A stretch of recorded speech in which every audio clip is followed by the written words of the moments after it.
အားလုံးပဲမင်္ဂလာပါရှင်ဒီနေ့ကတော့နေထိုင်စားတောင်းတဲ့ပတ်သက်ပြီးတော့ reaction လုပ်ပေးသွားမှာဖြစ်တဲ့အတွက်ဖြိုးနဲ့တူတူလိုက်ပါကြည့်ရှုပေးကြဖို့ဖိတ်ခေါ်ပါတယ်ရှင်နော်မနေ့ကအချက်ကိုစီထူပေါ့နော်ခေါ်တဲ့ဒီမှာအကြောင်းလေးနည်းနည်းလေးပြောချင်တယ်ပေါ့နော်အဲ့တော့သူကဘာဖြစ်တာလဲဆိုတော့ကျွန်တော်အမျိုးသမီးတွေမှာမပေါ်တဲ့နေတဲ့မှာရှင်သားလေးပါနော်ရှင်သားတွေပြီးရင်ဒီတဲ့အိမ်ပေါ့နော်ရှင်သားနဲ့အိမ်ကချေတို့မျိုးသမီးတွေအတွက်ကောင်းတဲ့အရာတွေကိုအများကြီးလောက်ဆောင်ပေးတဲ့အရာပဲချေတို့အများဆုံးဆိုချိုးတွေပြန်ပေးနိုင်တယ်ဆိုတာလေးကိုသိချရအောင်နော်အဲ့တော့ဒီရှင်သားကချေတို့တွေရေချိုးတဲ့ခါမှာဆိုလို့ရှိရင်ကိုယ့်ရဲ့ရှင်သားကိုပြန်ဟောပါဘောနော်စစ်ဆေးဖို့အတွက်လို့နော်အဲဆိုကျွန်တော်စစ်ဆေးတဲ့နေရာလေးကိုချဲနောက်နေ့ကျရင်တင်ပြီးမှာပေါ့နော်ကျွန်တော်အမြောက်ပြီးတော့ကျွန်တော်ရဲ့ဆောင်းဒီဘက်ကိုစစ်လို့ဆိုလို့ရှိရင်အမြောက်ပြီးတော့စစ်ကပေါ့နော်စစ်နည်းလေးချဲနောက်နေ့ကျရင်တေချာလေးစနစ်ကြလေးတင်ပြီးမယ်ကိုရှိမှာအလုံးကျိတ်တွေပါလို့ရှင်တော့ဒီဘက်မှာအလုံးကျိတ်တွေရှိနေတာကဘယ်လိုမျိုးဖြစ်နေတာလဲနော်အကျိတ်တွေရှိနေလို့ဆိုလို့ရှိရင်တော့အဲ့ဒါလေးကိုကျွန်တော်ပေါ့စားအောင်နော်ဒီကတော့ရှင်အဲ့မအတယောက်ကကြတော့နောက်ဆုံးအနေလေးနဲ့ပေါ့နော်ဒါသူအစင်ပြေလေးနဲ့စိတ်ချမ်းချမ်းတော့လေးမနာမချင်မဲနဲ့ကိုပြေလေးနေရအောင်ဆိုတော့အကြိုက်ပါအောင်စီးပြီးခေါ်လို့တာပေါ့နော်သူဆိုလို့ရှိရင်အဲ့လိုမျိုးပဲပေါ့စား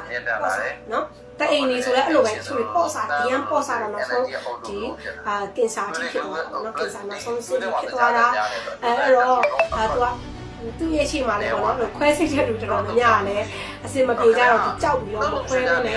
ရိုင်းမဲနေသွားတာဒီကလည်းပေါ်ရောလို့နေခဲ့တယ်ခုနောက်ဆုံးစင်မှလည်းကြောက်လို့ရိုင်းမဲနေသွားတာဆိုတော့နော်ပေါ့စားတဲ့လူသမီးတွေလည်းနောက်ဆုံးရလက်လေးကိုချက်ပြောကြတယ်နော်အဲ့လိုမျိုးအကြောင်းမို့လူသမီးတွေကိုယ့်ရဲ့ဒီပေါ့နော်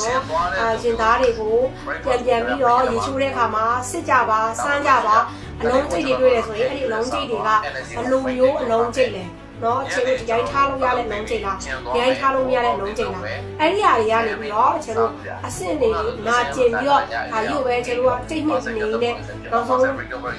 ဒီကုသလို့ရတဲ့အဆင့်ကျော်သွားရင်တော့နော်သွားရောပေါ့ဒီလိုမျိုးကတိတ်ဆုံးတဲ့ဒီဖြစ်သွားတယ်လေအဲ့တော့ဒီ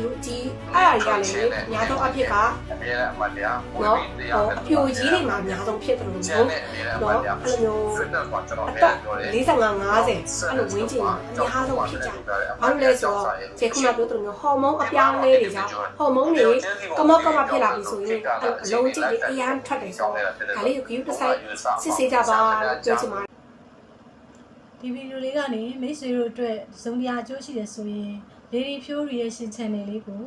like and subscribe လေးလုပ်ပေးခဲ့ကြအောင်နော်နောက်ဗီဒီယိုမှာပြန်ဆုံရအောင်ကျေးဇူးတင်ပါတယ်ရှင်